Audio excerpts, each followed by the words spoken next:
You're listening to Materials Business, the podcast where engineering, leadership, and innovation meet diversity and inclusion. Hosted by Monica Hernandez, engineer, entrepreneur, and industry advocate. When we embrace different perspectives, we create stronger industries, smarter solutions, and lasting impact. Now, let's dive in.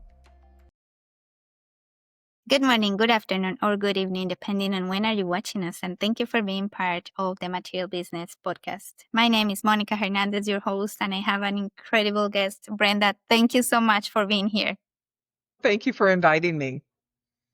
So Brenda has a really cool story to share with us, and it has to be with changing something that was set up and then moving industries and creating something amazing that for majority of my work life I've struggled with, and now we have solutions. So I'm very, very excited to talk about all that with Brenda, with you guys today. Brenda, tell us a little bit about yourself. I am a retired union carpenter. I did that for 26 years. I have also been a model since I was 19 years old. And I still model today, so I'm now considered a senior model. So cool. Yeah, I don't do as much fashion as I used to, but I sure do a lot of medications. It's really interesting being a senior model. And I also being forced into retirement with the pandemic because I worked in the trade show industry, and we were one of the first industries to shut down because it's where people travel to, right? To the convention center. So I ended up starting my clothing company, God Street Blues, because I was retired and I wasn't ready to sit down. And so I kind of looked at my husband and said, okay, now what do I do? He said, you're going to start that company you've been talking about for years. And I literally started thinking about God Street Blues it was late 1994, early 95. I started my carpentry career in April of 94. I was 34 years old. And it came about because I was doing trade show modeling where you're greeting people coming into an exhibit and all that kind of stuff, or you're serving them something like Coca-Cola I worked for a few times. So I'm serving you sodas and all that stuff. And it ended up, I met a gentleman. I started working for Anheuser-Busch, and I met a gentleman named Larry Cooper. And Larry and I just kind of became fast friends. We were chatting one day in the booth. It was kind of slow. And I started telling him how the booth was put together. And he's looking at me like, who is this woman? He said, how do you know that? I said, because I'm looking at it. It's just mechanical made sense to me. So it's one of those things that I could tell you certain things just by looking at something. I just kind of had that vision of seeing stuff. And so he was like, okay. So then I started traveling the country with Anheuser-Busch as a permanent trade show model. And then I got sick, having a woman's issue, had to have some surgery, and didn't have insurance. Let's be clear. Modeling does not pay insurance. That's kind of it's a great job when you can get it, when you get those bookings, but you're not covered, financially when something happens. So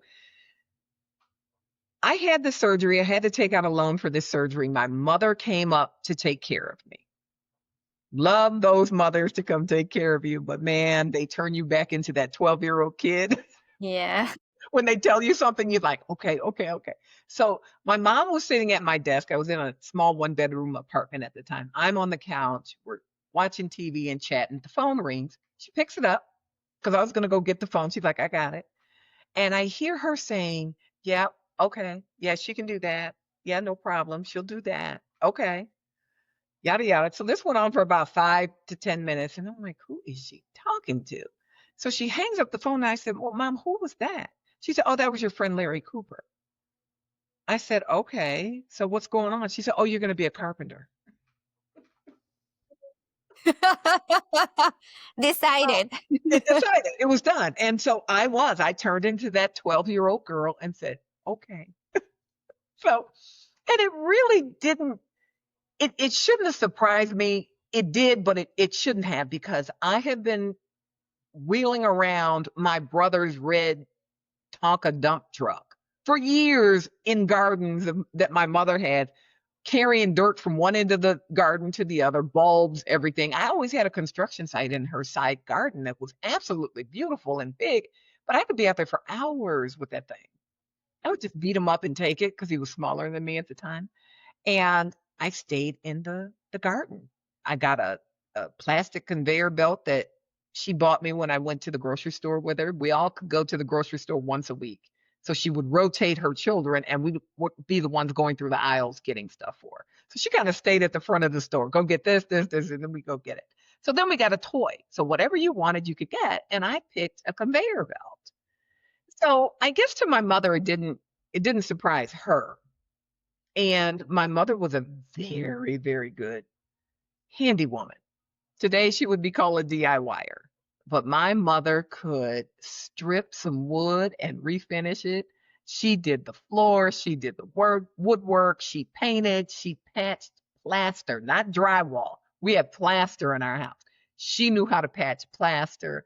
She could change a light fixture with no problem, an outlet. My mother was amazing. She painted the outside of our house. I actually have pictures of her up on the ladder, this huge extension ladder, painting our house. And she showed my father how to paint because he was terrible. He was a factory worker. He was a UAW worker at Ford. He had, like 10 thumbs.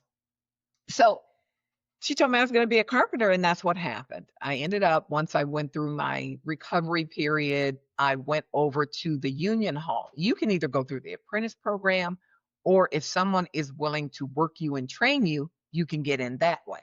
So I went in that way. So I signed up, I paid my initiation dues and all that stuff, and started working at McCormick Place. And it was April of 94. It was one of the big food shows. It was either FMI or the restaurant that came in. And I walk in, and it was kind of funny when I think about it. I had on a pair of fashion overalls.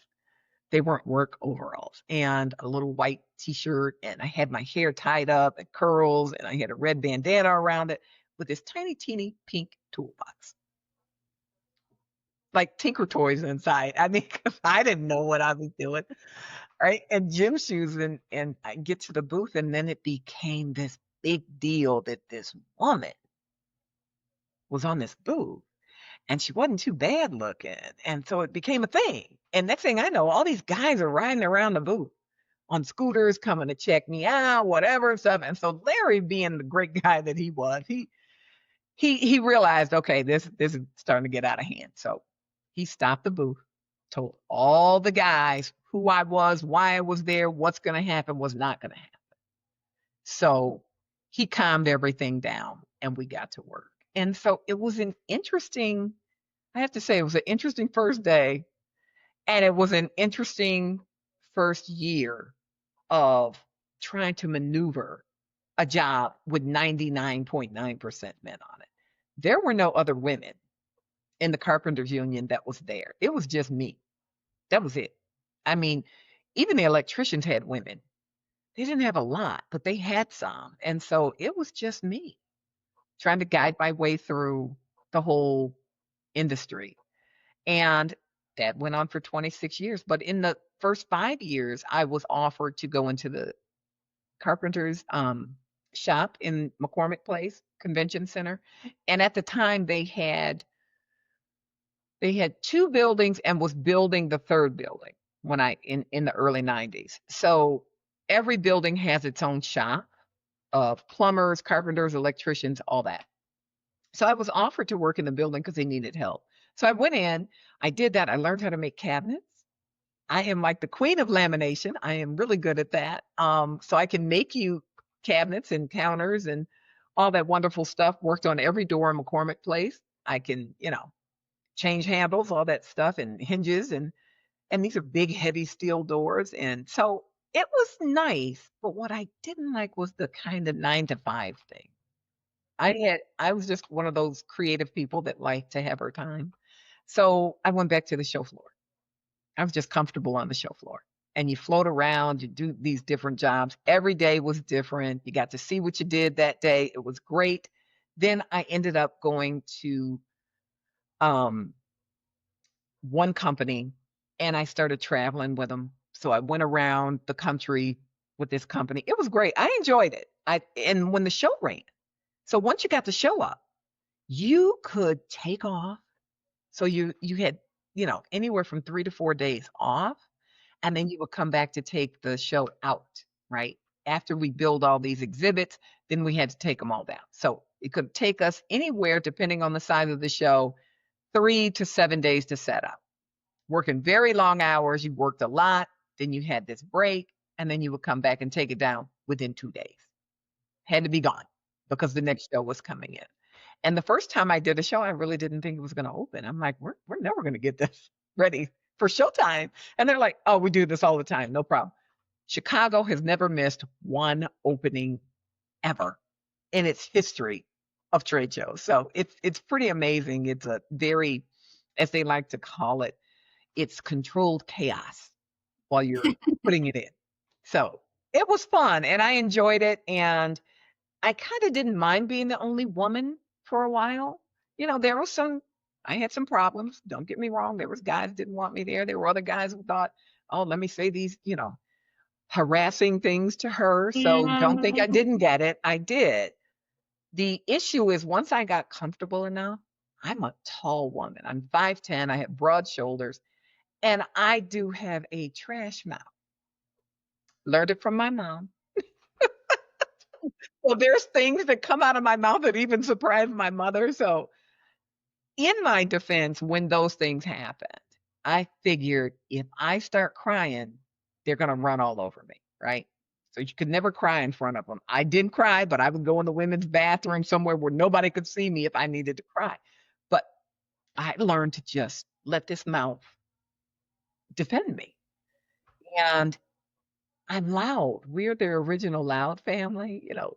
Saturday Night Live had nothing on us. We were just loud. The Cumby family was loud. And so I would just kind of let it all out as loudly as I could. And it just paralyzed these guys. So that was my defense. When harassment got too much, was to defend myself that way. Now, yes, I did tell on some of them when it got creepy where they want to follow you all day. So yeah, I did that too. But you got to let somebody know that you're going through it. And I was all by myself. So I didn't have an ally in another woman, so I really needed to make sure somebody knew this was going on. So I highly recommend that to any woman in a position that it's just you or a couple of you, to make sure if you're being harassed, you tell somebody. So that went on. And then it was just around my 5th year, I got a call from my local president and he said, hey, do you want to be a steward? The steward's job was to go around and they got to ride a scooter all day. So I love the idea of riding this scooter and they had their names on them and stuff. And I was like, oh, I want that too. So he's like, do you want to be a steward? And I said, I'll try it. So I was still on the show floor. So I still got those crazy hours and days I could take off, which was fantastic. And it was funny. They assigned me to a gentleman named George Suzanne. God rest his soul. He's now passed away, but he was training me and he was telling me now, you got to go up to these exhibitors because there's things they can't do. And it was very strict in the early 90s that it was a union house. You can't do this work. You have to have union labor.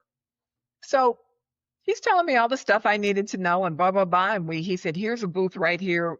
We'll just walk. By the time he said walk, I was already in the booth, introducing myself, telling them who I was. Let me explain to you what's going on here and why you can't do this. And he just kind of sat there like, oh, okay. All right. She's not afraid. Sometimes I think being a woman, we can be a little bit more confrontational without panic. And so I just kind of, did it. Got them labor. So we called those stop jobs. So you go up to the desk, say this gentleman or this lady needs labor in the booth. This is how many people they need. I'm expecting it should take this amount of hours. And I would tell the exhibitor, if you're having a problem, find me. I'm on the floor all the time. You can stop me and we'll straighten out whatever's going on. Because sometimes you got bad labor. I ain't gonna lie. Some of these people, they just didn't want to do the job. And I apologize, my dog's barking. So it became this this thing that of this chick on the floor. And a lot of guys didn't like it. Hey guys, I'm so sorry. Let's stop. When stood up, I had my allies and I had my, my I want to call them enemies because they were pretty brutal when they, really wanted to come at me. And so we ended up. So the allies were great in saying, she's doing a great job, leave her alone. The other guys, they would call the office a lot. Oh, she did this, she did that. Like, whatever. So it was a really interesting job and it was a fun job for me. I really did like it. The hours started to, as I got older, the hours started getting a little tougher. And it was one of those things that I highly feel that if a woman wants to do something like that, she should just go for it because it really did afford me a great life. I was able to buy a condo, really big, beautiful condo too. And I had 2 cars at the time. I had health insurance. So I didn't have to worry about, having a problem and having to go take out a loan again. And it really afforded me a nice life. And it afforded me a retirement where I have a nice income and I still have health insurance. And I turned 65 this year. And so I'm, on Medicare, but I have a really great Medicare plan through the union. So I'm pretty happy with the fact that I actually did it and stuck to it. And I highly recommend that young people go look at the trades, especially women, because we're starting to really move into the women's season. We're in the divine feminine and women are just amazing when they actually doing something that they like. We do a lot of things. We get a lot of things done efficiently. And I think this is a great way for women to be able to take care of themselves and not have to depend on a partner. And I'm not saying don't get married, don't whatever, but that independence is really important as you get older because things happen. And so to be able to know that you have, a retirement coming, to know that you have health insurance, it's important that you have those things as a woman and you don't have to rely on somebody else giving it to you. I mean, we know a lot of women end up in poverty after divorce or death, things like that. So I'm happy to see more women in the trades. I just wish there were more when I was going through it, because they have an allyship now that's like really incredible. And there's a lot of women who are now teaching in the schools, in the apprentice programs. They're becoming BAs. They're, union reps and all this stuff. And I just think it's really cool. But we are having a problem with retention because there are women who've gotten in and there's still that patriarchy male mentality of you shouldn't be here. So I'm not going to, just make you think it's all wonderful and everything because you get all these benefits. It's hard psychologically to do your job every day if you have someone harassing you. You know what I'm saying? Because they don't think you belong there. I do know what you're saying. And I think a lot of the guys and the girls that are listening to this in one position or another, maybe in at some point. I was just thinking on a previous panelist that came into the podcast, a guest, and she said to us, it is not if it's going to happen, it is when it's going to happen. And I looked at the time and it's 2025 and you have gone through that. You're 65. I've gone through that. I'm 45. And she probably is like 32. And she's going through that and it's like, man, isn't this enough? Like we've paid it already. Let us be. We do belong here. And then there is the other side of the coin where we have amazing allies that speak about us in rooms where we are not, that lift us and then say, hey, Monica is doing an awesome job with her team. And then we are given opportunities by people that really are in the other spectrum. So I think maybe before it was most of them were here, like between here and here. Now the separation is bigger, and then you have the allies that want you, because we understand that it's just business sense. Yes. If we have more diverse ideas and diverse solutions, like every study shows that your team performs just better. Exactly. So it's nonsense. It's just business perspective, and it's so you have those, and then you have still the ones that can get past that mental, I don't know, load that says it shouldn't be. But we are showing that it can be. So it is. I agree with you, but it's thanks to people like you that Right. gone and said, "You don't want me here. Well, I don't care. I belong here, And and that's I'm it. You gonna just make have it, to do and it. I'm gonna open the doors for others." And then here comes my generation, and then we are doing the same. And then so my hope is that probably my child or the children of them have a better society where we don't have to fight for something that we've already earned. Absolutely. Absolutely. And I agree with you. And I'm happy to know that there were a lot of women that came behind me, and there's women coming behind them. And there's 1.4 million women in construction, and they're all not sitting in the office. There's a lot of women that are out on the job site, right? And where I came in with Gop Street Blues is that they're on the job site, but they're not safe because of the clothing that they're wearing. I had a hard time finding something to wear, and I did the whole gamut like most women. We go to the men's clothing because they hit construction clothes, and we know they didn't fit right. If they fit my hips, they didn't fit my waist. They were real Mhm. big, right? If they fit my waist, I was never going to get them up on my hips. So, and usually the crotch was down to my knees.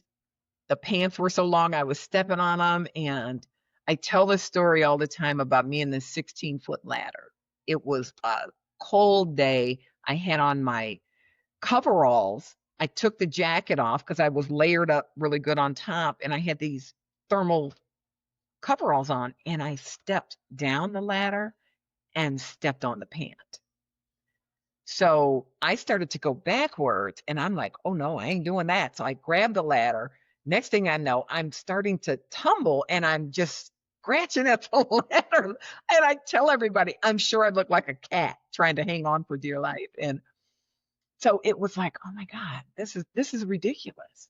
That was kind of the last straw for me, because I had the shirts that didn't fit right, the pants that would tear up and all this. It was just ridiculous. So I came up with this concept of making women's clothing. And part of that was the whole modeling thing, because I learned about fabrics and fit and all that stuff from a friend of mine who was a designer. And I said, I'll kill myself out here, right?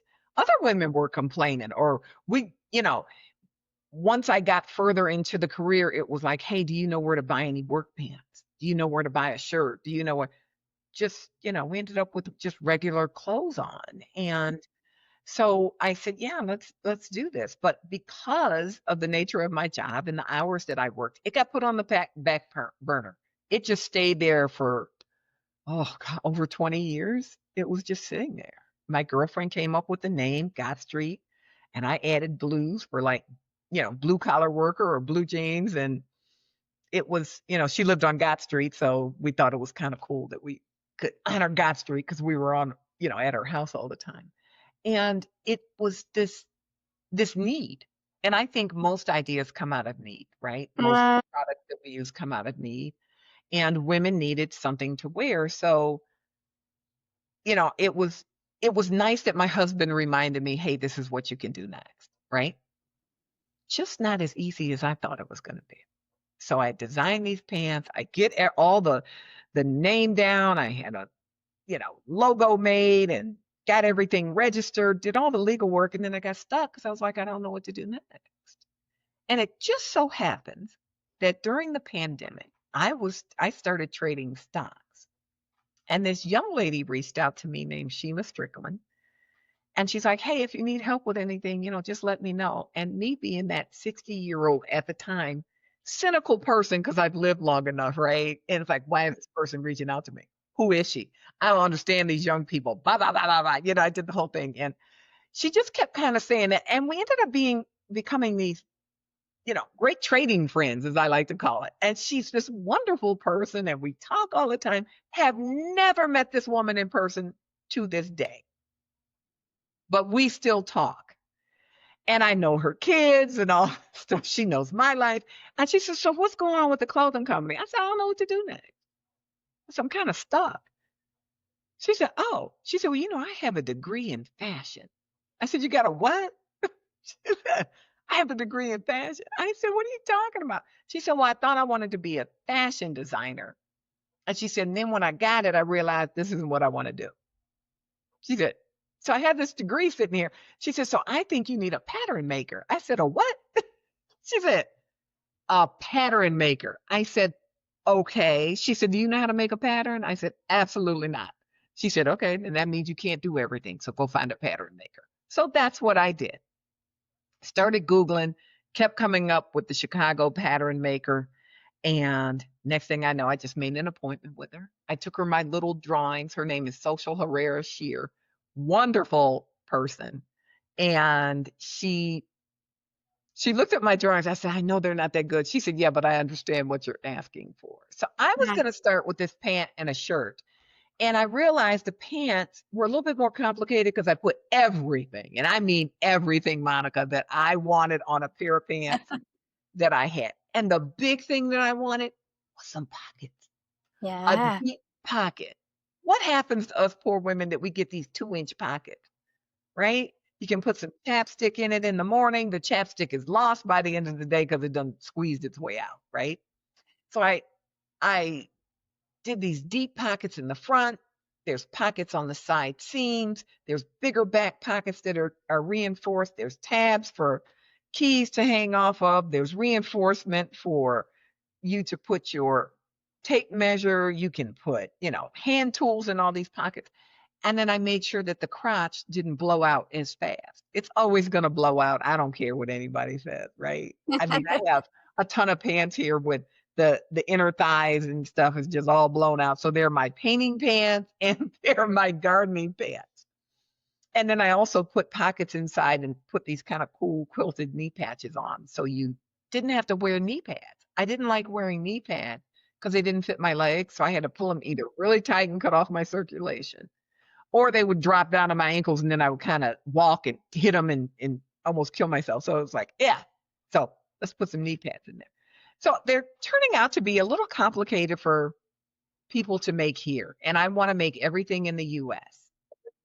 because I'm just a union member through and through. My dad was UAW, so I grew up in a union household. I was union, so it's like, let's see if we can make them here.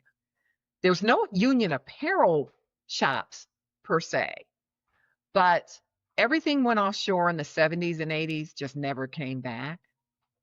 And there's a lot of workwear companies, I'd say the big ones, they all make overseas, right? And they bring them back in. They'll add a tag and say, made in the USA, assembled, or final assembly, and then it'll say sourced globally. I'm not trying to do that. I would really like to have it actually made here and sourced here.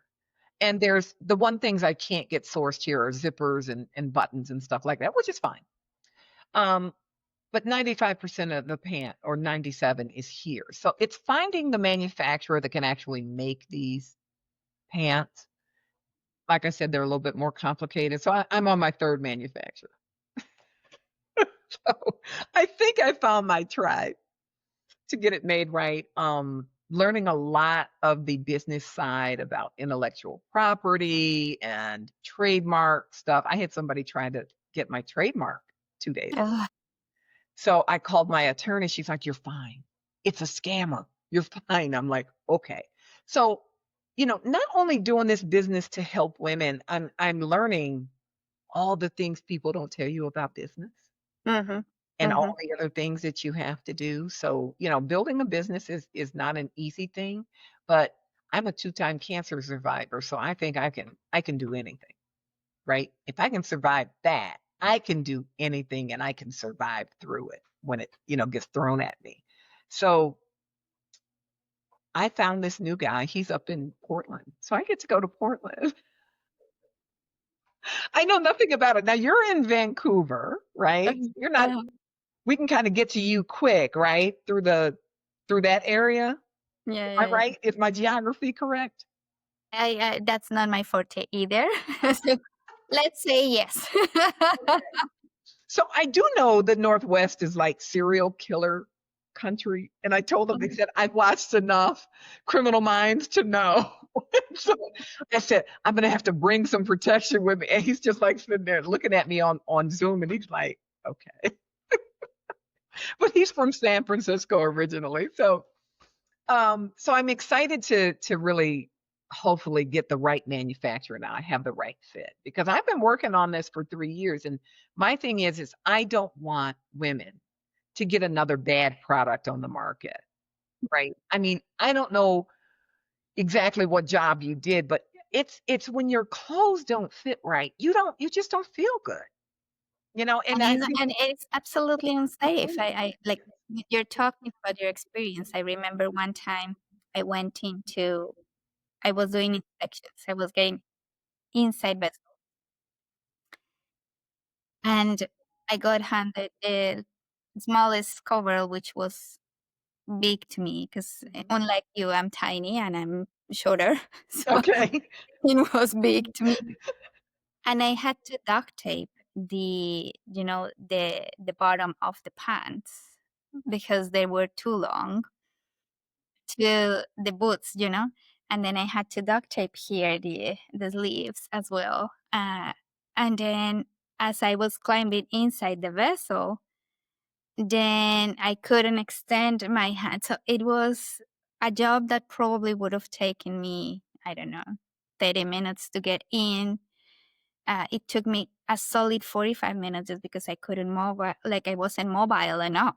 And it was very frustrating. Now let's talk about like it's everything, right? Like even the glasses. Yes. Yes. We're given like those huge glasses like that, like it's like you can't even see with that thing, right? It's like I didn't even realize that until I had to wear them, that, oh my God, this doesn't fit me. They're too big. It's yeah. like, And then you look down and they fall. yes, yes, love that part, right? And then it's like, okay, now I got to So try and yeah, get, it is. It was at the time. It was a lot of. I would. I would have loved to have something that is safe yes, on to yes. use, and then allows me to do the job like I am always doing it. So I'm very glad that you're doing that. I'm Thank you. very And appreciative. I will tell you this, Monica, there are more women starting to make clothing. It depends on like where their work is about. So there's a young lady that was in the mining industry and she hated her coveralls because they didn't fit. They were men's. So she has cover gals. And there are these PPE, so they're high vis coveralls. And it's like, that's wonderful. Then you have women out there making boots. I wore men's work boots for years, two sizes smaller than my foot, because that's how, you would convert the men's size to yours. But they were so wide that I always had to wear a double pair of socks. That got very Yeah, uncomfortable during the same day. here. And I was working up north in a region that is minus 45 a lot of the winter. So it was like winter boots, men size. Try to fit that into your feet. Like I did my workouts. My gosh. I'm gonna tell you, so it's nice to see this, and there's one company, Embers, Hers, it's HERS, the way she did it. And she now came out with gloves. That was another issue. I could find Mhm. gardening gloves, but I couldn't find work gloves. Because the Mm. work gloves, I don't care if they said they were women or not, they did not fit my hands. Yeah. And I so, will just take them off. yeah, no, and it's so dangerous to take them off. And it's like, so I all going through all that, so you have boot companies out now, you have clothing companies. There's Dovetail, which is proving to be a good line, but now I'm starting to hear some of the carpenter coworkers of mine complain about the fit. Mm. It's not fitting properly. It doesn't fit the way it used to fit, and it's all the stuff that is starting to change, right? So, sometimes as you get started as a company, you start out one way and then for some reason you get kind of turned. So I'm really trying to focus on making sure that what I put on the market is what's going to stay on the market. And eventually my goal is to have my own micro manufacturing so I can control that, right? It's a lot of stuff to do, and I'm happy to do it because I think women just get the short end of the stick when it comes to, industrial kind of jobs, non-traditional jobs where you need work clothes. This has been amazing. I really loved it. The time is upon us, and it's when we get to this point every time it's like, oh, I wish I can talk to you for 3 more hours. But first of all, thank you for being there, for opening the doors for many other gals, for being vocal about it, for coming up and saying all those things. Because a lot of times when we say our side of the story, we get confronted with, is that really truth? So when there is more than one that says the same message, it reinforces the fact that those things happened already.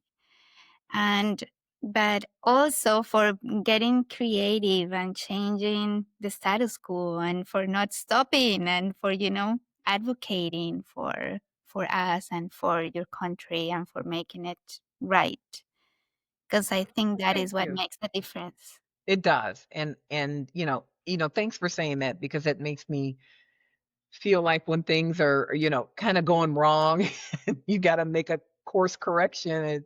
It gives me that, I'm doing the right thing. I can get through this. We'll get this done. And so, yeah, if you come to my website, godstreetblues.com, and it's GOTT streetblues.com. I have a lot of trade related goods that you can buy, just fun stuff, while I'm working on the clothing pants and shirts and stuff. And there's graphic tees for every trade you can think of. But Nice. I'm, sometimes I'm like, I might have missed somebody, but there's fun stuff, and there's t-shirts, there's hats, there's sweatshirts, there's mugs, there's water bottles, so some things that you can play with, kind of show your pride for your trade. And it's also, it helps fund to keep the company going while I'm in design and production. So it's been a labor of love, I have to say. It's taken a little longer than I thought, but it'll get done. And I'm just really happy that I can provide something for women who are coming into the trades and even non-traditional jobs, that they'll have something that they can put on that'll fit them and they'll be safe on the job. Amazing. Brenda, thank you for everything that you're doing, but more so for who you are. Thank you, Monica. And thank you for having me. I have enjoyed myself. I did too. Do you have any last message for the audience? My message is just go ahead and do it. Ladies, just go ahead and do it. Don't let anybody talk you out of it. If this is something you want to do, anything that's non-traditional, just go ahead and do it. You can do it. I did it. Exactly. I did it. You can too. Yes. Amazing. Well, to all the audience, thank you so much for being here. If you share this episode with your people that you think you will, enjoy the episode, will be very appreciative. And we'll come with another super interesting guest in the next session. Thank you. Thanks. Have a great one. You too. Thanks for listening to the Materials Business Podcast. Feel free to visit infinitygrowth.ca to see show notes and explore other episodes. If there's someone you think should hear this episode, please share with them. Take care of yourself and have a great rest of your day.